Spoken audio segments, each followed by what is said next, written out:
Hello, everyone. Today, our show is about fires. And it is now fire season almost year-round here in California, especially since we have been in a major drought for the last couple of years. In April, Governor Gavin Newsom declared a drought emergency for California. Just about a month ago, the San Francisco Bay Area was placed under a water shortage emergency. Water levels at Lake Oroville Dam, a major reservoir, have fallen so low that it may have to actually shut down. I say this after about a week ago, the Wildfires started in Big Sur and is burning approximately 2,800 acres with 0% containment. Last night, my husband and I were awakened by the faint smell of smoke coming through our windows. We called the fire department, but no nearby fire source was found. Yet, it's still scary, and it goes to show that we are all on edge. You know, it is possible we were smelling smoke that was being carried to us by the willow fire, but we felt like it's better to be safe than sorry. I am Marcia Sivek, and this is BeProvided Conservation Radio.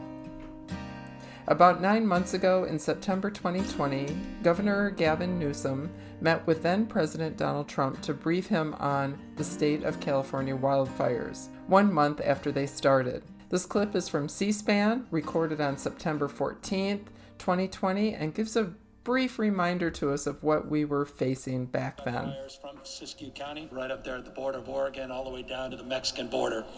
About a month ago, literally to the day, we began to have a series of 14,000 lightning strikes over a 3-day period. 1,100 fires have sparked in the last month. 2.8 million acres just in the last 30 days have burned. Unprecedented in California history. 3.2 million over the course of this calendar year. There's over 16,500 firefighters currently out in the lines. And I'm very pleased and I'm very grateful, Mr. President, that you're recognizing some of the other heroes, those National Guardmen, and women that did an extraordinary job saving the lives of hundreds and hundreds of people stranded with some of these most intense fires. You mentioned the August complex, 789,000 acres, the largest in California history. We have a series of forest fires, but also So after that, we are entering a summer with no real rain from the winter and no forecast of any rain in our near future. California is drying up. It is time to be prepared for the worst, especially for those of us living in areas where there is a lot of fuel for a fire. So in today's episode, I speak with Gray Hayes, and as some of you may remember, he helped me start this podcast a few years back and did co-host several episodes with me. And so I sought out Gray again, not only for his vast knowledge of ecology, grasslands, and nature in general, but also because he, for the most part, fought the fire to save his home. He lives in the area designated as the CZU Lightening Complex. I want others to hear his experience and heed his advice on preparing for the next fire. It is not if the next big fire will happen, it is when the next big fire will happen. So I met Gray at Natural Bridges in Santa Cruz this past April on a beautiful spring day. And you may hear ambient sounds of nature and man, so I apologize for that ahead of time, or you may enjoy it. But anyways, enjoy this episode and note that you can learn more about Gray and his community for nature at grayhays.net, where he has several blogs about many different nature and fire, his experience with fire as well, and several resources on how to prepare, which we'll talk about. So you can reach that website at grayhays.net, and Gray is Grey, and then Hayes is HAYES.net. So welcome to BeProvided Conservation Radio. I am Marcia Sivek, and I am here with old podcast friend. He's not old, but he's I am so. Gray Hayes. And I brought Gray on the show today because I wanted to talk to him about his experience with dealing with the CZU Lightening Complex fire this past August here in Santa Cruz County. And, he was dealing with some pretty heavy stuff, really, by himself with the fire protecting his home. So welcome to the show, Gray. Thank you for joining. Much. Yeah, on nice your to be busy here. schedule. So I did want to talk to you. You have a background as an ecologist, a farmer, a grassland steward, And, I just wanted to hear what you dealt with the fire last August, and talk about what lessons we've learned and, what lessons we can still learn since we are in this drought this year. Sure. Well, the CZU Lightening Complex fire started by, like so many fires in California last August, because the arm of a hurricane split off and ran up through California, and lots of lightning strikes all through the state. So in the end, 4 million acres burned across California, many of those acres because of this lightning storm. The lightning storm started a number of small fires near where I live in northern Santa Cruz County on a Sunday night, and these were small fires at first. I'm very close to where I live, but it didn't seem like maybe they were going to get that big. But the weather changed and the winds picked up and the fires all ran together and very quickly burned across the landscape. 41,000 acres in just like 10 or 12 hours just blew up across the landscape, ran right towards our farm. As soon as the fire started, we were worried in my farm. We have a number of partners that live there, and we started doing what we could to try and safeguard our water tanks, because we have water tanks for firefighting and for personal use. And then around our homes, just doing a little bit of cleanup in case the fire came through. It was super smoky everywhere, so some of our partners couldn't really be outside much. It was just unhealthy to breathe. It was like nighttime. It was so smoky. And during the daytime, day and night. And eventually the fire did reach the farm, and I was the only one there when that happened. So luckily all my neighbors had laid out fire hoses, and I was able to protect my home with a fire hose. And those things get really heavy. They're hard to haul around, but 30-foot walls of flames around my house. So a lot of work trying to put that firestorm out as it approached about 9 or 10 at night. And then as I was finishing putting out the fire around my home, a neighbor of mine showed up, Bob Frank, and we together used these fire hoses and hand tools and things and protected most of the structures on our property, although 2 houses ended up burning down. We couldn't put out all of the fires, so we lost a couple of homes there. That is too bad. And luckily nobody was hurt, right? Nobody had lost their life. Well, nobody in our community. I think one person in Last Chance, he's got a lot of press. The only life lost in the fire. I'm sure there were some injuries. There always are. The firefighters work so hard. Right. But nobody in our community was hurt besides maybe smoke inhalation.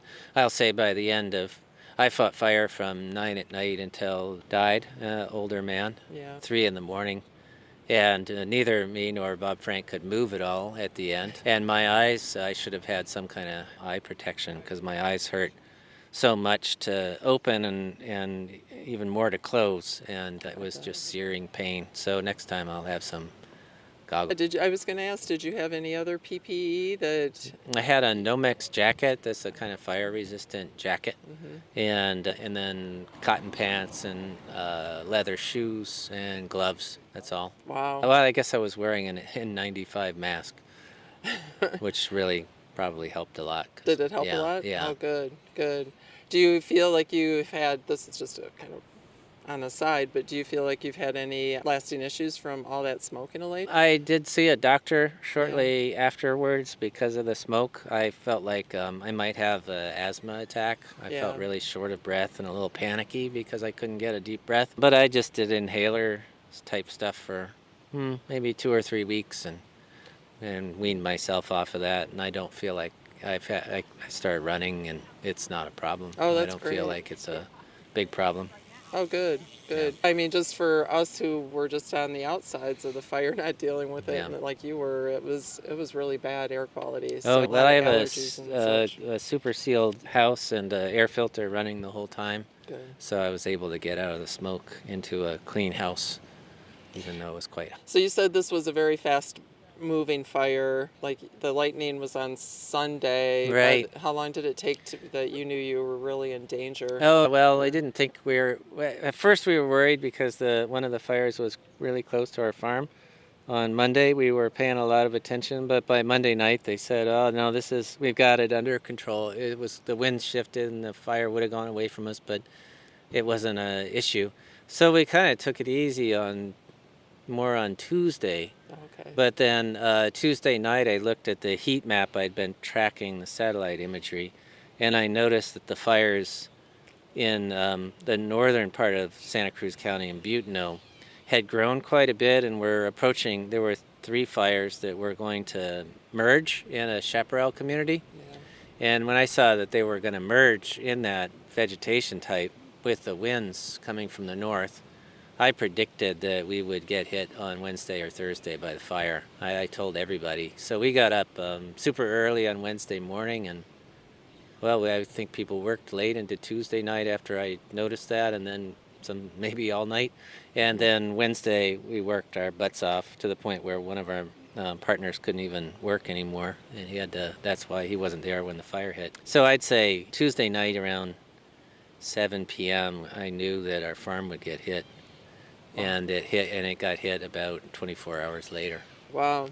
And you were there was no fire department there helping you at all. Right. Is there a reason for that? Is it well, they were overwhelmed? The first firefighter to arrive at our farm was 10 days after the fire hit. Wow.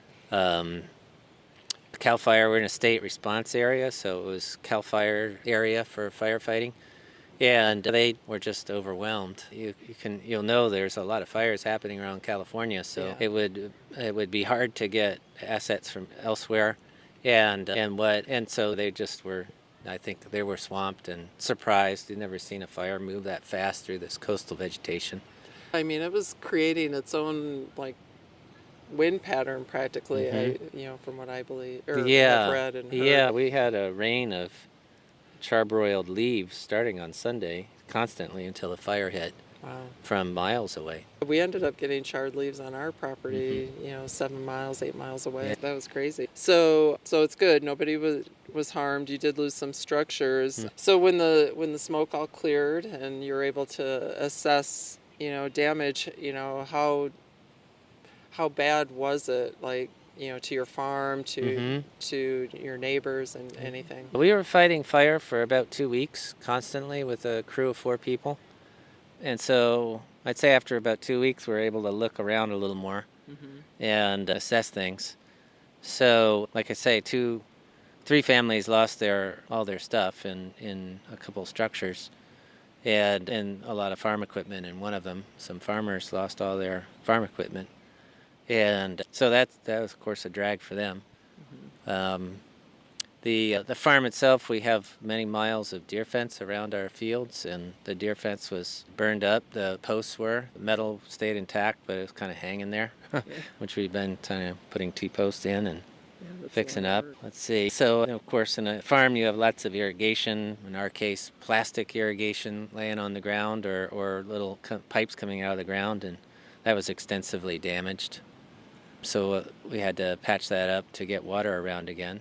We lost one of our 3 water tank complexes and 1 tank out of one of the other 2 complexes.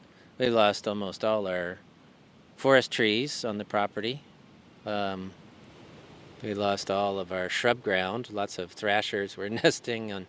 They don't have any habitat anymore. There's no shrub habitat anymore. Oh, no. They nest that in August, huh? Well, it was a eruption year for thrashers. Oh. So I don't know what happened to them. Mountain lions lost their cover. With the little bits of vegetation that were left around the farm were just crammed with rats and bunnies and birds, which, the golden crowned sparrows came back. They nested in the shrubs, and they came back and couldn't find their shrubby habitat, so they all crammed into a smaller number of shrubs this spring. And so wildlife lost their stuff. We lost infrastructure and equipment, and our community. So many people, I think, in the area were just shocked. They emotionally harmed. We'll never see the landscape again the same. We won't ever see mature conifer forest around our farm again. That's sad. Luckily, it was a not very rainy winter, so we didn't get a lot of erosion problems from bare slopes, and the vegetation's coming back pretty well. I was going to ask, so what are you seeing? Are things a little hopeful? Speaking of wildlife, I have a caterpillar. I do. Tussock moth caterpillar. We're at Natural Bridges right now. Yeah. I will say also we lost a bunch of our orchard trees, a bunch of apple trees that were getting established, and our entire apple crop got roasted. Couldn't harvest any of that at all. a number of fairly mature avocado trees and cherry trees were killed. Yeah, and those So- take time to Yeah, they were in their, I don't know, like 5th to 8th year. They were just coming on, so we lost 8 years Yeah. in one night. It's just a bunch of work to put back. So How are things going now as far as what have you noticed coming back? Like, sure. have you So seen there's animal, there's almost no more bare ground on our farm. It was all bare after the fire. Yeah.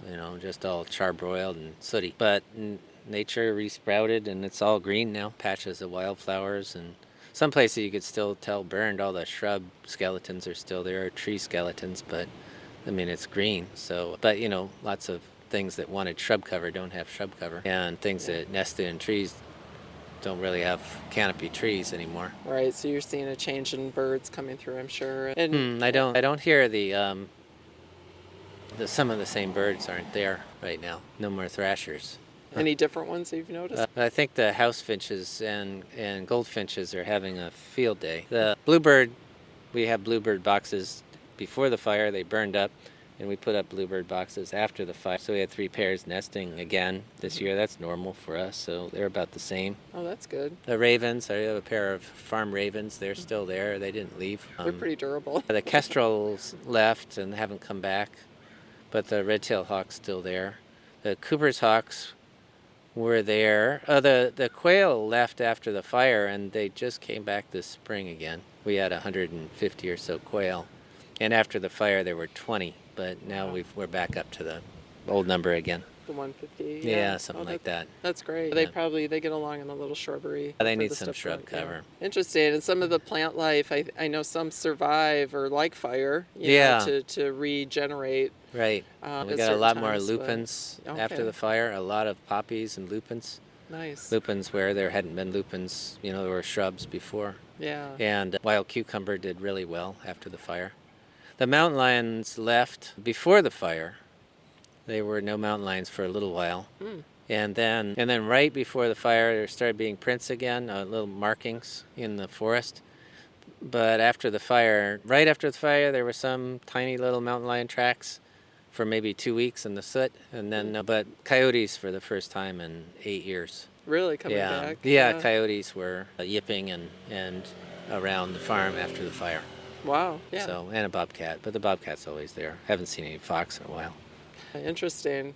I just always wonder how things have changed. And I know earlier when we were talking, you mentioned that almost everything is burned in that area. Because I asked, what are you afraid for this year, this fire season? But Yeah. I know on your property, it's probably not a lot to burn right now. But No, it's like a Teflon pan. No, Yeah. there ain't nothing to burn. But I think most of our counties in California just got put into a drought emergency. We don't have the heat waves coming yet. Right. But they may come, Oh, like they we did last probably, year, yeah. that kind of fueled the lightning and the Mhm. fire. So, so what do you think? Are you fearful that we're going to have some big areas start on fire this year again? Well, we've had such a history of landscape mismanagement. The Native Americans burned this area either every year or in the redwood forest every 4 to 6 years to manage it, and much of Santa Cruz County, and not California, hasn't had that kind of thing. In Santa Cruz, they clear-cut the redwoods, and then so redwood trees came back with lots of little stems, and clear-cut the tan oaks, and it was a very altered landscape, and then suppressed fire, so there's just a ton of fuel accumulated, let alone things like eucalyptus and other things across this landscape. And after seeing now 2 fires around our farm, one in 2009 and one in 2020, I can see that fire can happen every 10 years. There's enough fuel to make a really bad fire. And so, but much of Santa Cruz County hasn't burned in 50 or 60 years. And that means there's just a ton of fuel. Right. And so it's just a tinderbox waiting to happen.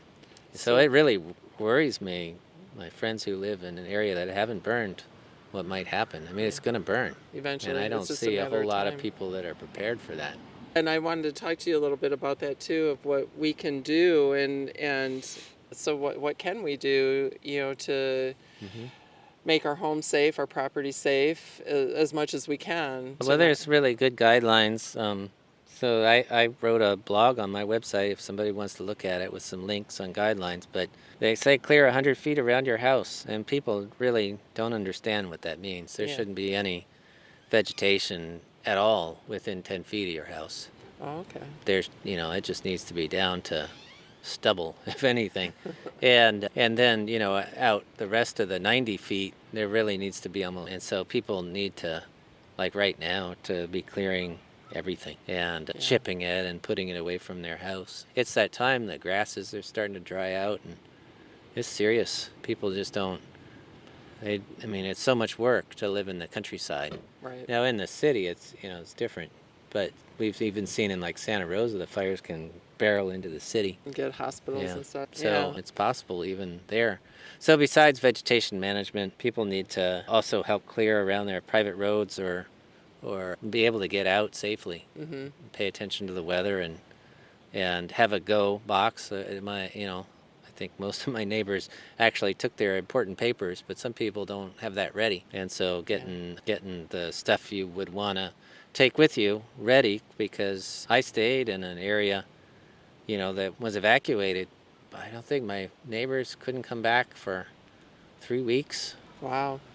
Something like that, more maybe longer. Yeah. So you have to be prepared to leave for a long time. Right. So, have a suitcase. The fires will start in July, and fire season goes through Thanksgiving. So people have to be ready, maybe think about who you'd stay with and that kind of thing. Escape plan. So air filters are good. Even if there's a fire's not near you, we had terrible air quality, and nobody could buy air filters last year. Right. Luckily, we had done that. I was glad. I think it's good to have all that ready to go as well, and like your pets, you have to prepare for your pets and all that, emergency food. Right. So I know we've had fires already starting this year already. It's year-round needed anymore. Helicopter stuff. It's early, so it's really scary. So I know you were talking about management, and I assume some of that is prescribed burns. Why did we stop doing prescribed burns? Or is it... Well, let's see. So the Native Americans were burning frequently, and then the Old World peoples came, and they had livestock, and they didn't want the Native Americans to be burning up the food for their livestock, so they made it illegal to burn right away. And anytime they saw some smoke, the Old World peoples would go follow the smoke and grab the people and put them in jail. So that was the beginning of the fire suppression. And then these Old World people realized that fire was even helpful for controlling brush and things in the pastures. So they started hypocritically, then they started burning themselves. And then the clear-cut people would knock down all the trees and set all the slash on fire just so they could get to the trees. So they were burning frequently in late 1800s, early 1900s. And then ranchers kept burning until World War II. After World War II, most people started getting desk jobs and moving to the cities, and ranchers still burned, but, more or less no one else would. Yeah. And then you have suburban people worried about fire and smoke and not wanting people to burn nearby, and then you start having fear of fire, and anybody who's, then you kind of have to say, well, you can't light fires anymore because people are worried about it. Yeah. And just basically a Smokey Bear mentality. Fire's bad. Whole campaign about slowing down fire. Fire's off of the landscape, and then 50 years later, they go, oh, whoops, we should have been burning because it's the only way to handle all the fuels that build up in this Mediterranean climate. Anything bigger than an inch or something, any branch bigger than an inch, just sits on the soil surface here, waiting for the next fire. It doesn't really decompose. People don't understand that. And so, you got to either burn it or chip it or put, do something with any fuel. Otherwise, it's going to fuel the next wildfire. So, but then now the problem is that if you to do prescribed burns, you face trial lawyers. Really? Well, because if your fire gets out of hand, even though you're doing a public service and it burns somebody's house, then you're liable for it. Mm-hmm. So there's a big conundrum with insuring prescribed fires, even though that's the only tool we have, and even though prescribed fires really haven't caused hardly any property damage. If you do a prescribed fire, then you keep the wildfire down, and the wildfire is the real problem. Right. But society has to figure this out. How how do we figure it out? I don't know. That's a big question. Well, there's some legislation right now to change if you have a prescribed fire and you've done everything right, then you won't be liable for property damage, maybe. They're working on some legislative solutions.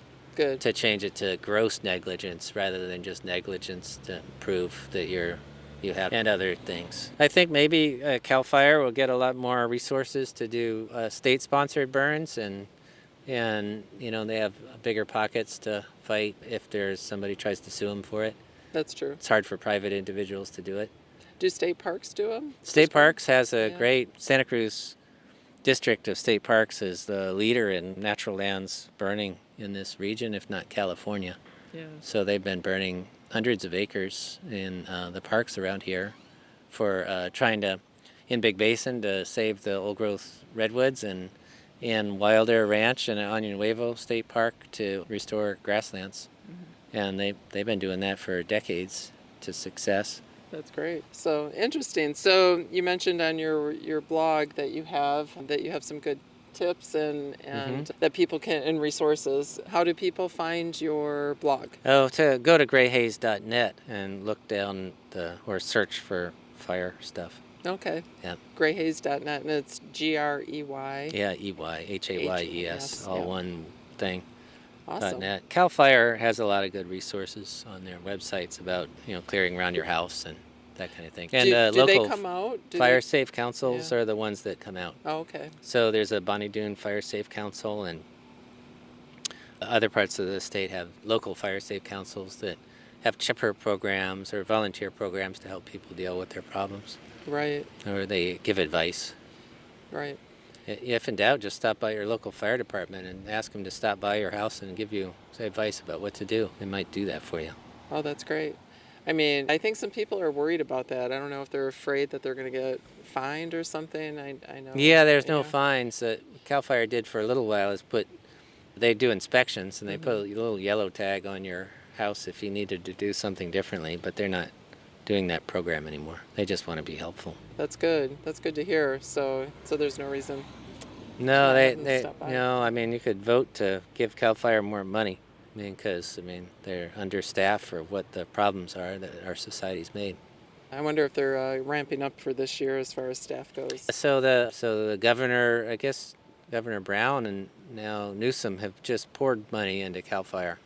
Lots of new positions with CAL FIRE. On the other hand, the inmate crews used to fight most of the fires, and there's been some controversy about having inmates, no pay inmates working, kind of semi-slave labor, even though they enjoyed getting outside rather than being locked up. And then there's been a problem, of course, with COVID and having to release people from being inmates. So that labor pool that has served the backbone of firefighting is not there. Yeah. So they're having to hire real people in CAL FIRE, which costs a lot more money, but they're trying to catch up. Well, good. Well, I'm glad we talked today about this. And how do you have any tips or any other ideas of how people can be more proactive or?